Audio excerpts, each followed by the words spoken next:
Hola, estudiantes. Today we are going to talk about a grammar concept called ir plus a plus infinitivo.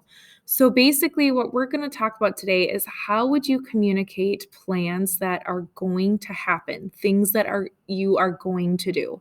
So if your friend asks you, for example, what are you going to do this weekend? How would we put that sentence together?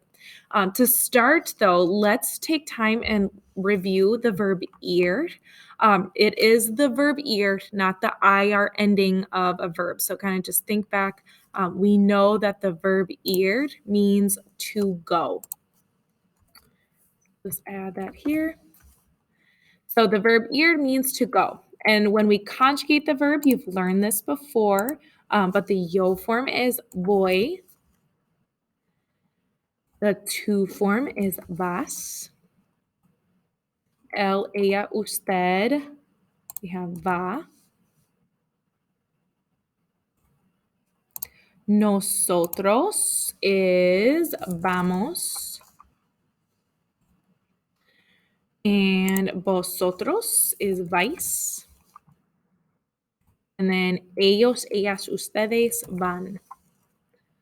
So we are using this, you learned it before, like I go or he goes, we go, looking at all these different forms of the verb ir. You learned it to say that you're going to a place. So some examples that we see here, like I'm going to the gym or they are going to the school. So when we put that sentence together, remember we start with a form of ir, and we put the word a next. That means to. And then whatever place we're describing, that goes next.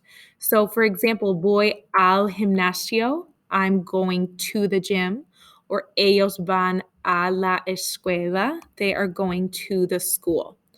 Notice when I have why do I have al in this sentence? Remember, if your place starts with el, like el gimnasio, you combine it together to form al. If your place starts with la, like la escuela, then you can just leave it alone. And the reason why is we can't have two vowels next to each other. If I try to say I go to the gym, like voy a el gimnasio, notice that that's too many vowels. So we make it easier in Spanish and we just combine it together. Okay, so now we reviewed, you know how to talk about going to different places like in the school or different areas around town. Now we're going to combine this and talk about plans. What are you going to do? What's going to happen? So to set up our sentence, we start with ir, a form of ir. Then we put a next. And then what comes next is our infinitive verb. Now remember, an infinitive verb, this is one that ends in AR, ER, or IR. So I'm going to just put a note there. It's the original form of the verb. It's before we even conjugate it or change its spelling. It's that original form.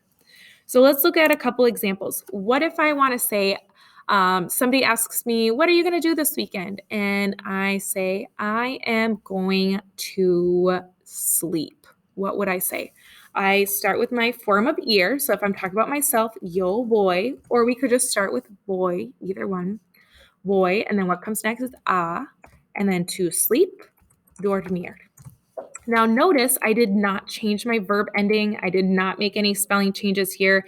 I'm just writing out the original form of the verb because I have my form of ir here, and that is referring to I am going. And then we know to sleep, I don't need to change that second verb. So when we have two verbs next to each other, the first one we conjugate like voy, and the second verb you leave alone. Another example, what if somebody said, we are going to eat? So I'd say nosotros vamos a, and then comer. So we are going, vamos, and then we have to eat, a comer. We don't need to change comer because vamos is letting us know that we are going to do that activity. Another example, what if we said she is going to study? So ella va a estudiar. Whoops. There we go. Ella va a estudiar. So va matches ella, and then estudiar, to study. We just leave alone. We don't have to change anything with that.